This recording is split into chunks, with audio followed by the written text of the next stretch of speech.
नमस्कार, स्वागत है आप सबका हमारे चैनल में। तो आज जो मैं कहानी लेके आई हूँ वो कुछ इस तरह से है।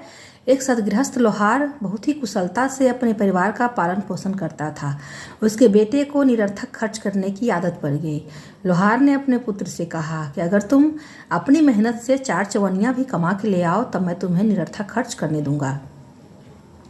उसके पुत्र ने कल होकर के कमाने की बहुत कोशिश की, लेकिन बात नहीं बनी। तब उसने अपने जमा किए हुए पैसे में से 4 चवन्नियाँ ला करके अपने पिता के हाथ में दे दी। सामने भट्ठी जल रही थी। लोहार ने कहा कि यह तेरी कमाई हुई नहीं है। ऐसा कह के उसने उस 4 चवन्नी को उस भट्ठी में फेंक दिया। पुत्र बहुत शर्मिंदा हुआ और वहाँ से चला गया। कल होके उसे फिर से कमाने की हिम्मत नहीं हुई। तब उसने माँ से 4 चवन्नियाँ मांग ली और फिर शाम को पिता के हाथ में ला करके दिया। फिर लोहार ने कहा कि यह भी तेरी कमाई हुई नहीं है। ऐसा कह के लोहार ने पुनः उसको उस भट्ठी में फेंक दिया।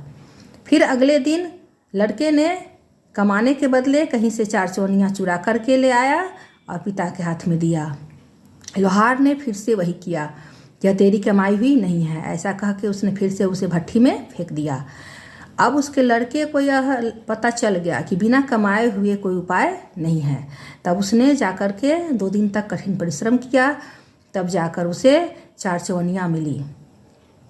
शाम को ला करके जब उसने पिता के हाथ में दिया 4 चवन्नी, और उसका पिता जब उसे भट्ठी में फेंकने लगा तो उसने पिता के बाँह को पकड़ लिया। कहा कि यह क्या पिताजी, आप मेरे कमाए हुए पैसे को इस तरह से भट्ठी में फेंक रहे हैं। मैं बहुत मेहनत से इसे कमा के लाया हूँ। तब लोहार ने कहा कि बेटे, जब तुम मेरे कमाए हुए पैसे को इसी तरह से भट्ठी में फेंकते हो, अर्थात अनावश्यक खर्च करते हो, तो मुझे भी इतना ही दर्द होता है जितना दर्द अभी तुम्हें इस पैसे को मुझे भट्ठी में फेंकते हुए देख करके हुआ। अब लोहार के लड़के को यह बात समझ में आ गई कि अनावश्यक खर्च नहीं करना चाहिए, क्योंकि खर्च करने से पहले कमाने के लिए बहुत ही अधिक मेहनत करनी पड़ती है। तो इस कहानी में सच ही कहा गया है कि अनावश्यक खर्च सब कुछ बर्बाद कर सकता है, इसलिए सोच समझ के खर्च करना चाहिए, क्योंकि कमाने वाले को खर्च करने वाले से अधिक मेहनत करनी पड़ती है। किसी और के कमाए हुए धन को खर्च करने से पहले यह सोचना चाहिए कि कमाने वाले को इसके लिए कितनी मेहनत करनी पड़ी होगी। तो हमारी आज की कहानी में इतना ही।